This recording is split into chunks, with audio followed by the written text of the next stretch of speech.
안녕하세요, 여러분. 그냥 틀어놓는 라디오의 진행자 틀라지기입니다. 오늘도 그 틀라를 찾아주셔서 감사합니다. 구독과 좋아요, 알림 설정 부탁드릴게요. 저희에게 큰 응원이 됩니다. 여러분, 40년을 넘게 한 입을 덮고 살았던 남편이 세상을 떠나며 나에게 남긴 마지막 선물이 배신이라면 여러분은 어떻게 하시겠습니까? 나를 위해 남겨둔 줄 알았던 이 집이 사실은 상간녀와 그 자식에게 넘겨주기 위해 파놓은 지독한 함정이었다면요. 슬퍼할 겨를도 없이 내 집에서 쫓겨나야 할 처지에 놓인 한 여자의 절규. 하지만 그녀는 울지 않았습니다. 대신 제 발로 걸어 들어온 불청객들을 남편이 파놓은 함정 속으로 우아하게 밀어 넣었지요. 오늘 들려드릴 이야기는 죽은 자의 설계보다 더 치밀했던 산자의 복수입니다. 바로 시작합니다. 여러분, 부부라는 이름으로 40년을 산다는 건 어떤 의미일까요? 늘어가는 주름 사이사이에 함께한 기쁨, 슬픔, 아픔, 추억이 아로새겨진 인고의 세월이 아닐까요? 오늘의 주인공 명지 씨에게 남편 허성규는 삶의 전부였습니다. 3년 전 남편이 투병 생활을 시작했을 때부터 명지 씨의 세상은 남편의 병원 침대 주변으로 좁아졌습니다. 당뇨 합병증으로 다리가 퉁퉁 부어오른 남편을 위해 명지 씨는 밤새 잠 한숨 못 자고 그의 다리를 주물렀습니다.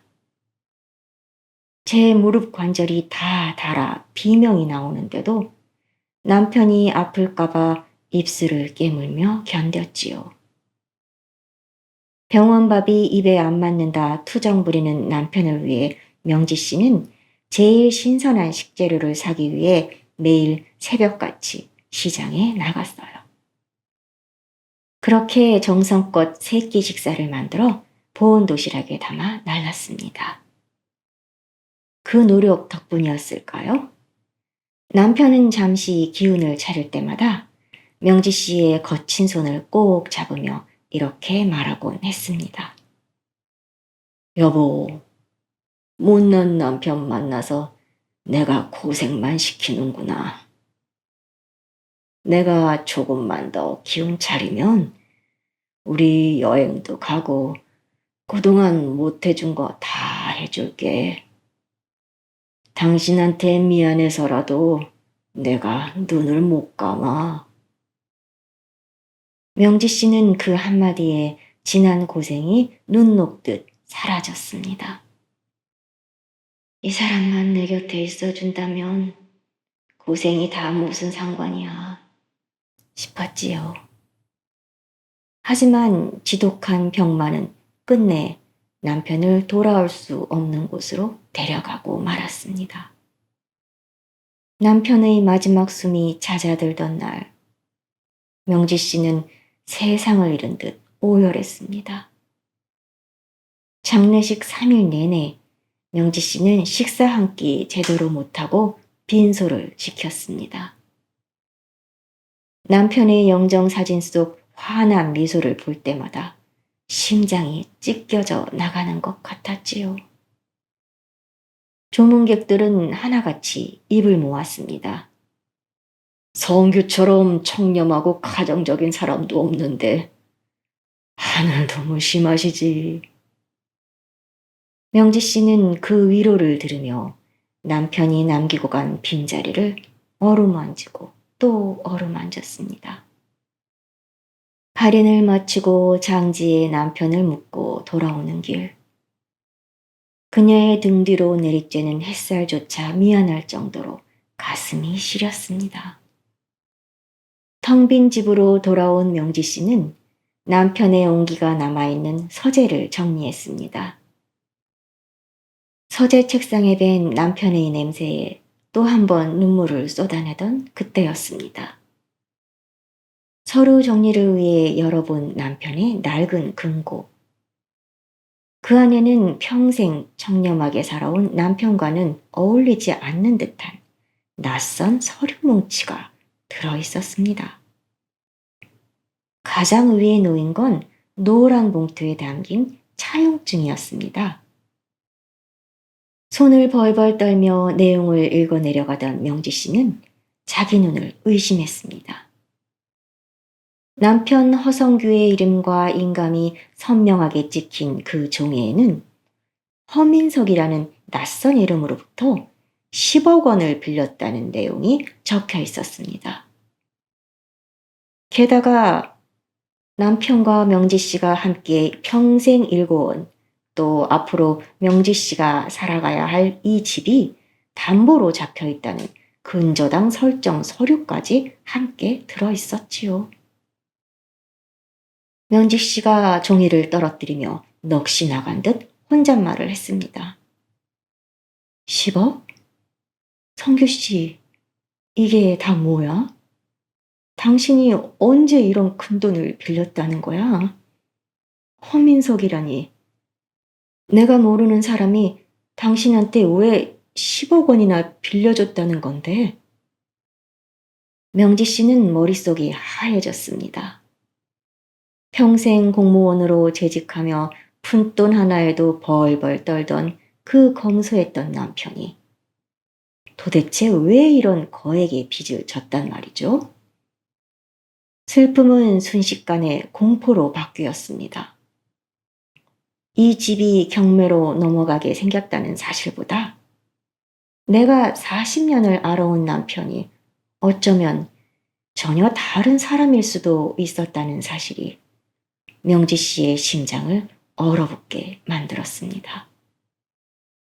남편의 빈자리를 채우던 그리움은 이제 의문과 두려움으로 뒤덮였습니다. 남편이 죽기 전까지 숨기고 싶어 했던 이 10억 원의 실체. 명지 씨는 이제 겨우 눈물을 닦고 그 비밀의 끝을 향해 한 걸음을 내딛기 시작했습니다. 과연 이 돈은 어디에서 온 것이며 남편은 왜 사랑하는 아내에게 이토록 잔인한 짐을 남기고 떠난 것일까요? 남편을 잃은 슬픔이 채 가시기도 전에 차용증의 정체를 밝히기 위해 찾아간 법률사무소. 명지 씨는 그곳에서 평생 겪어보지 못한 모욕과 마주하게 되었습니다. 에어컨 바람이 유난히 서늘한 사무실 안에 한눈에 봐도 요염하고 사치스러운 옷차림의 여자 희숙과 남편 성규를 기묘하게 닮은 젊은 남자 민석이 앉아 있었습니다. 희숙은 명지 씨의 검은 상복을 비웃듯 붉은 입술을 말아올리며 먼저 입을 뗐습니다. 명지 씨, 길게 말 안 할게요. 여기 앉은 민석이 성규 씨 아들이에요. 당신이 자식도 없이 집에서 주름이나 늘려갈 때 성규 씨가 우리 민석이 키우느라 얼마나 애를 썼는지 알기나 해요? 명지 씨는 뒤통수를 커다란 망치로 얻어맞은 듯 정신이 아득해졌습니다. 자식 하나 없이 남편만 바라보고 산 40년 세월이었습니다. 그런데 남편에게 아들이 있었다니요.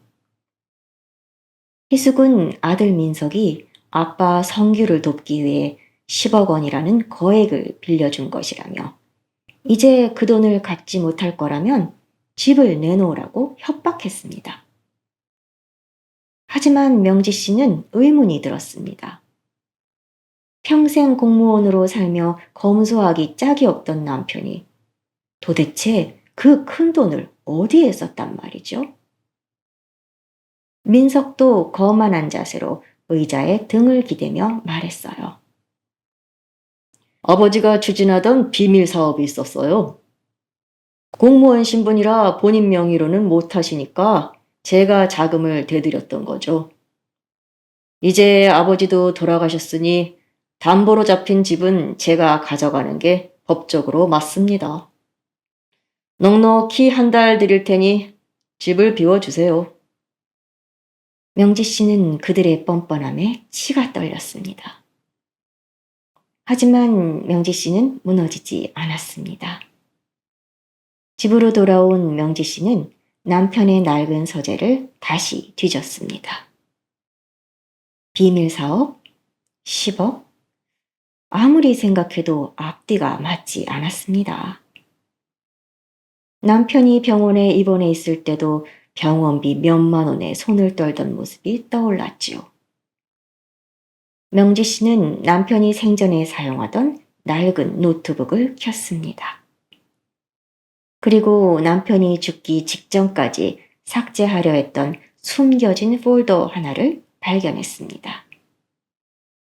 그 폴더 안에는 지난 10년간의 공금 집행 내역이 엑셀 파일로 정리되어 있었습니다. 남편은 공무원이라는 직위를 이용해 시의 예산과 공금을 교묘하게 빼돌리고 있었던 것입니다. 공무원 박봉의 두 집 살림을 하려면 생활비가 턱없이 부족했을 테니 급기야 공금에 손을 댔던 것이었지요.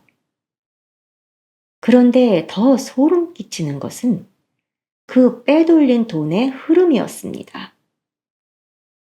횡령한 돈은 민석의 계좌로 흘러들어갔고 그 돈이 다시 차용금이라는 명목으로 남편에게 돌아와 이 집의 근저당으로 설정이 된 것이었습니다.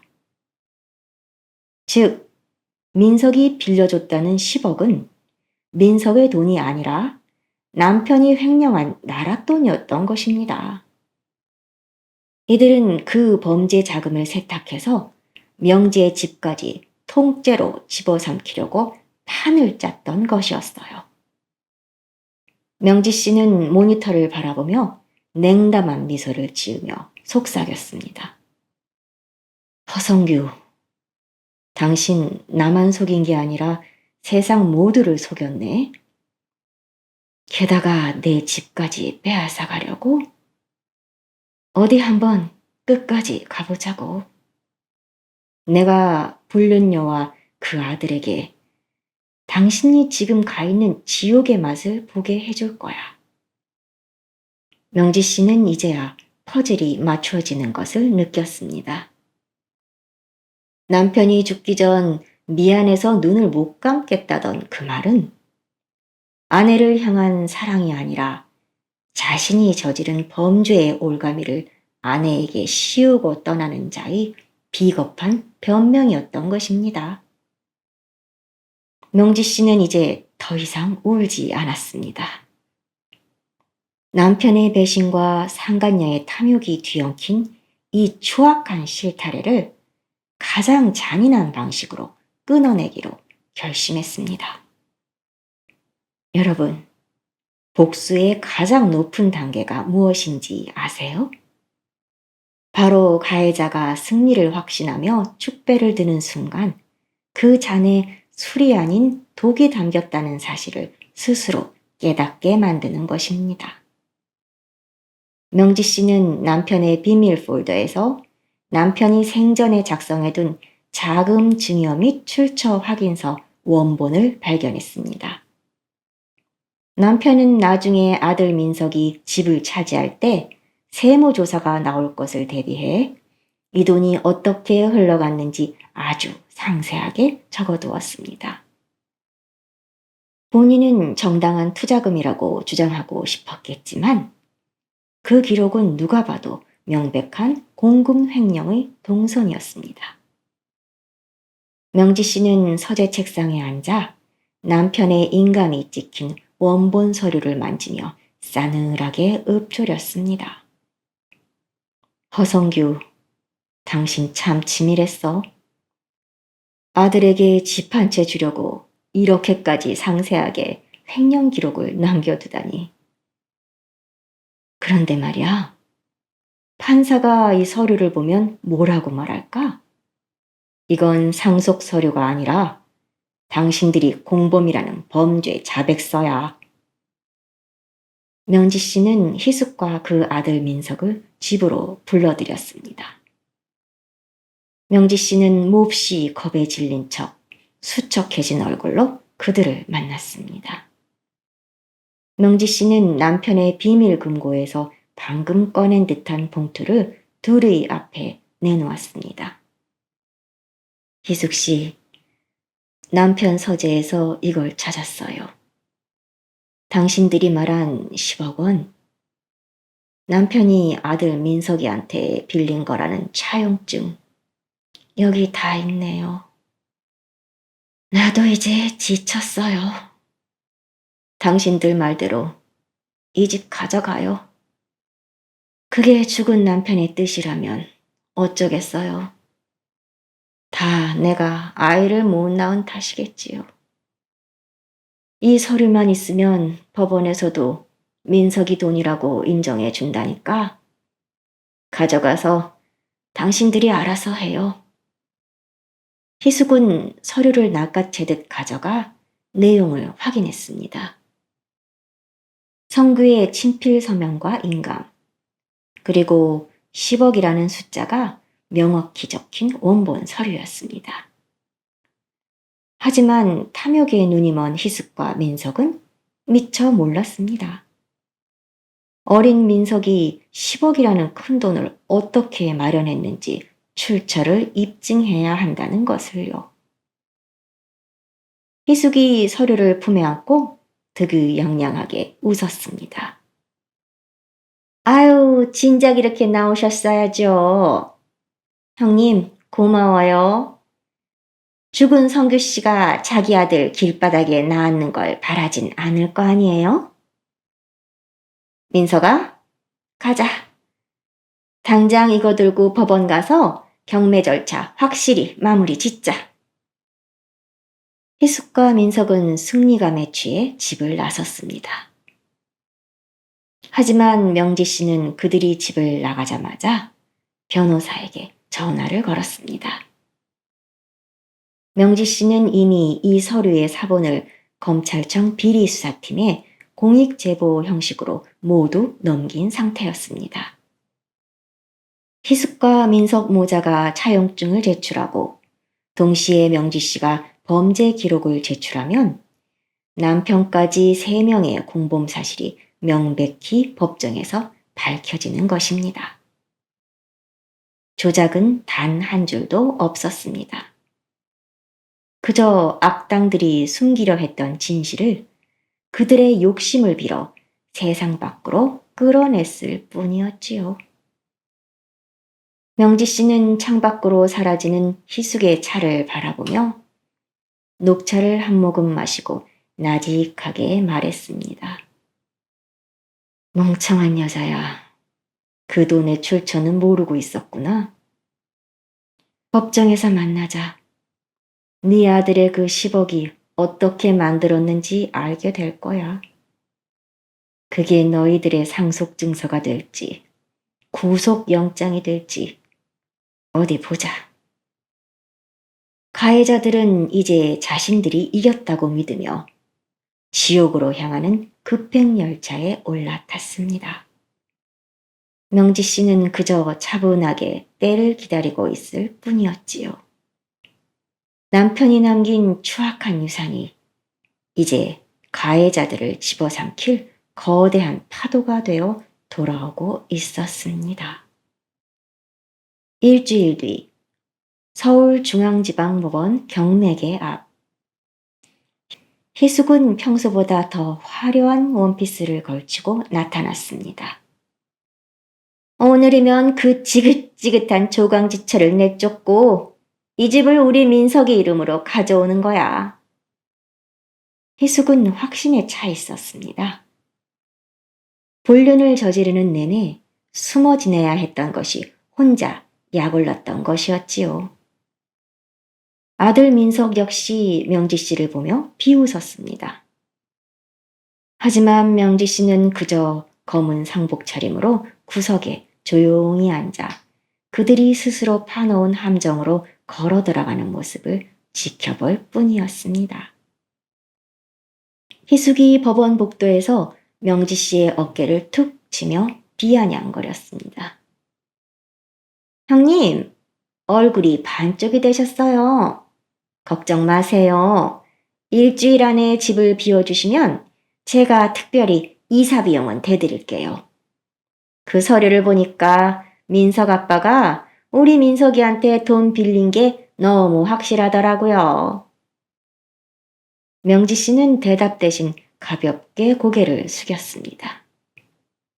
입술 끝이 미세하게 떨리는 듯 보였지만 그것은 두려움이 아니라 터져 나오는 냉소를 참는 것이었지요. 판사 앞에 선 허민석의 변호인이 명지 씨로부터 받은 차용증을 제출했습니다.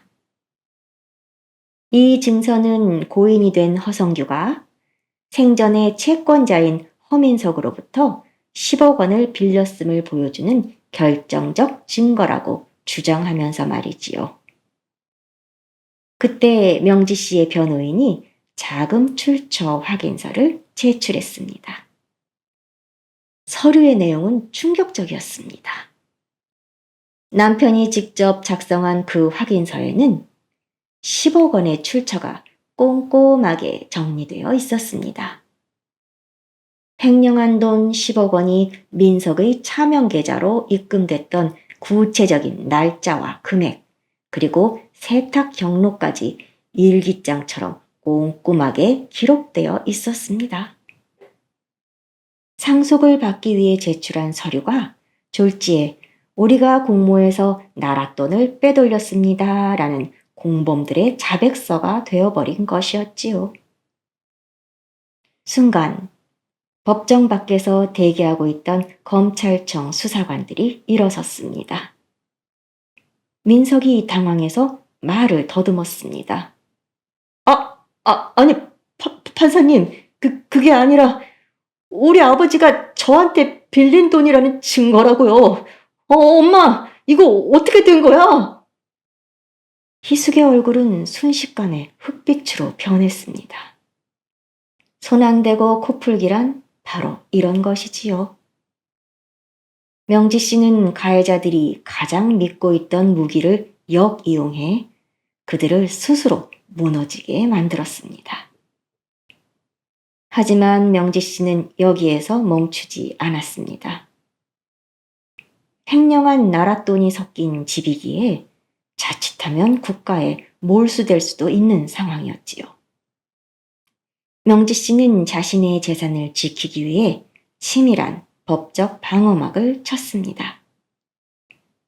명지 씨는 준비해온 서류를 변호사를 통해 제출하며 담담하게 말했어요.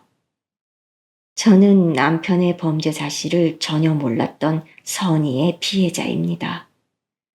또한 이 집의 구입 자금 중 절반은 제 친정에서 물려받은 재산과 40년간의 가사노동으로 형성된 제 고유의 재산입니다. 남편의 횡령 자금이 일부 섞인 부분은 국가에 반환하되 저의 정당한 지분만큼은 소유하게 해 주십시오.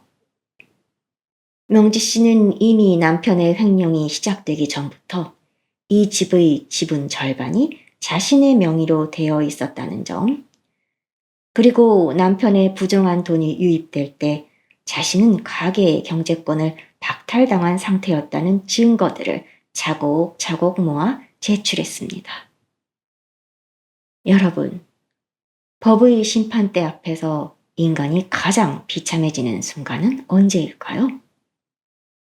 바로 자신이 판 함정에 스스로 빠졌다는 사실을 깨닫는 순간이 아닐까요? 희숙은 방금 전까지만 해도 명지 씨를 비웃으며 떵떵거렸지요. 하지만 이제 그녀의 앞에 펼쳐진 것은 서울 아파트가 아니라 차가운 쇠창살이었습니다. 판사는 명지 씨가 제출한 방대한 증거 자료와 가해자들이 스스로 바친 자백서, 즉 가짜 차용증의 실체를 대조하며 준엄하게 꾸짖었습니다. 이 집을 담보로 설정된 10억 원의 근저당은 남편이 공금을 유용한 범죄 수익임이 명백해졌고, 민석과 희숙은 그 사실을 알고도 자금을 세탁해 가로채려 한 공범으로 확정이 된 것이지요. 희숙은 이성을 잃고 명지 씨에게 달려들려다 법원 경위들에게 제압당했어요. 아니야, 저 여자가 다 조작한 거야. 판사님, 전현도 공범이에요. 전현도 다 알고 있었다고요.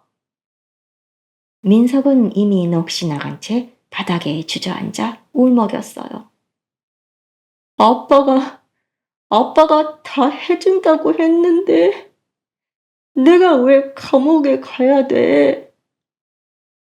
희숙의 발악은 오히려 독이 되었습니다.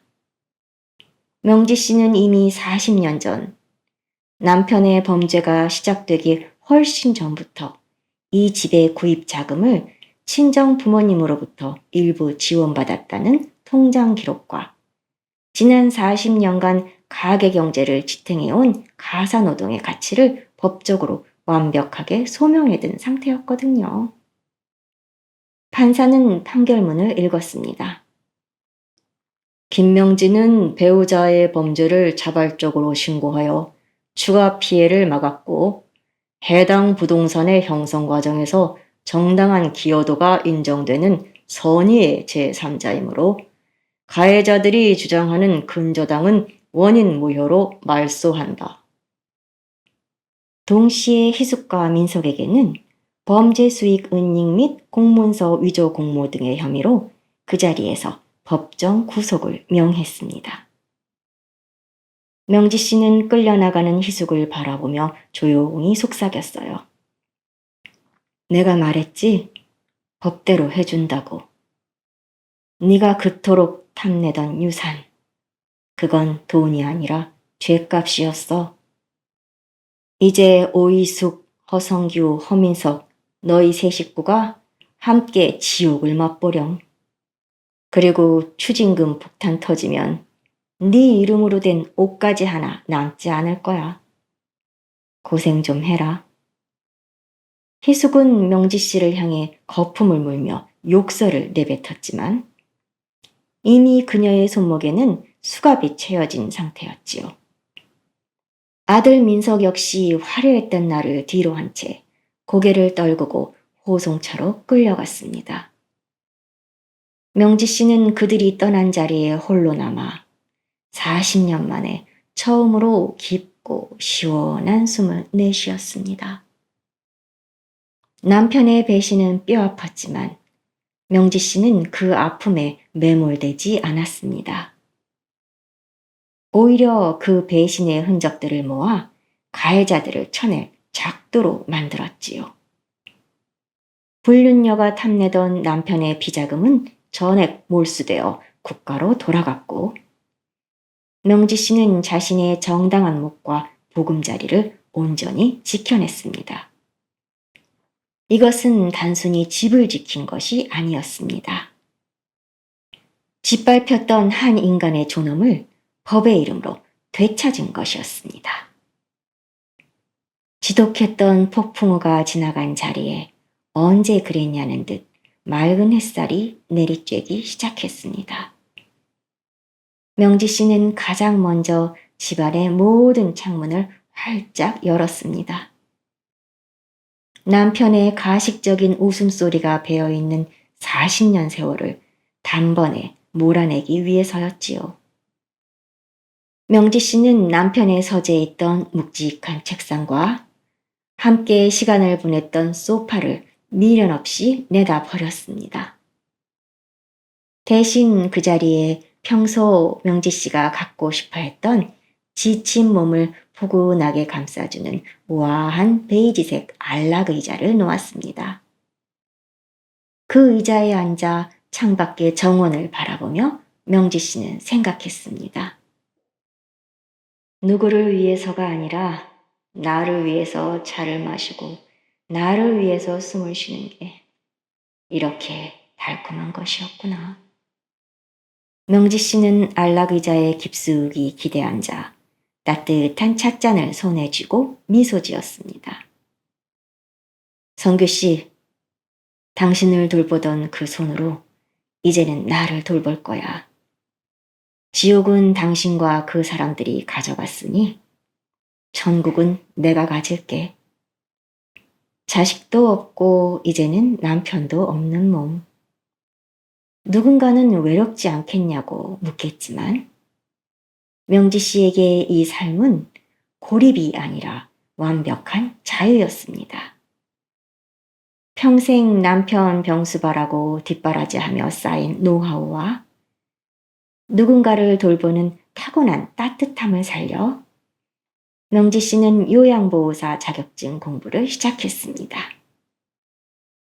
시험장에 들어서던 날 그녀의 발걸음은 20대 대학생보다 더 가벼웠습니다. 마침내 자격증을 따고 첫 출근을 하던 날 명지 씨는 깨달았습니다. 진심을 다해 이웃을 돕는 일이 자신에게 얼마나 큰 에너지를 주는지 말이지요. 이제 그녀는 동네에서 가장 인품 좋고 솜씨 좋은 선생님으로 불리며 제2의 전성기를 누리고 있습니다. 그렇다면 감옥으로 간 희숙과 민석은 어떻게 되었을까요? 희숙은 구치소에서도 내가 누군지 아냐며 소란을 피우다 징벌방 신세를 면치 못하고 있다고 합니다. 민석 역시 범죄 수익 환수 조치로 인해 전 재산이 압류되어 출소해도 돌아갈 집조차 없는 신용불량자 처지가 되었습니다. 탐욕으로 남의 가정을 파괴했던 자들은 결국 자신들이 파놓은 무덤 속에 갇혀 평생 서로를 원망하며 썩어가게 될 것입니다. 명지 씨는 이제 남편의 기일에도 눈물을 흘리지 않습니다. 대신 정성껏 준비한 꽃 한 송이를 들고 산책을 나갑니다. 배신이 남긴 상처는 흉터가 되었지만 그 흉터 위로 명지 씨의 새로운 인생이라는 예쁜 꽃이 피어났습니다. 40년 인내의 시간은 헛되지 않았습니다. 그녀는 이제서야 비로소 진짜 명지로 살아가고 있습니다. 여러분, 오늘 명지 씨의 긴 여정 어떻게 들으셨나요? 40년이라는 긴 세월을 배신당하고도 끝내 지혜와 용기로 자신의 삶을 지켜낸 명지 씨의 모습에서 우리는 큰 위로를 얻습니다. 인생의 황혼에서 만난 뜻밖의 시련이 누군가에게는 절망이 되지만 명지 씨처럼 단단한 마음을 가진 이에게는 새로운 시작의 문이 되기도 합니다. 혹시 지금 가족 때문에 혹은 믿었던 사람의 배신 때문에 가슴에 커다란 돌덩이를 안고 계신가요? 명지 씨를 보며 조금만 더 힘을 내셨으면 좋겠습니다. 악당은 결국 자신의 무게에 눌려 쓰러지기 마련이고 진실하게 살아온 사람들에게는 반드시 보상받을 날이 오니까요. 오늘 이야기가 여러분의 답답한 마음을 시원하게 씻어주는 사이다가 되었길 바랍니다. 여러분의 소중한 의견은 댓글로 남겨주세요. 오늘도 저희 그냥 틀어놓는 라디오와 함께 해주셔서 감사합니다. 구독과 좋아요, 알림 설정도 꼭 해주세요. 다음에도 재미있고 통쾌한 이야기로 찾아뵙겠습니다.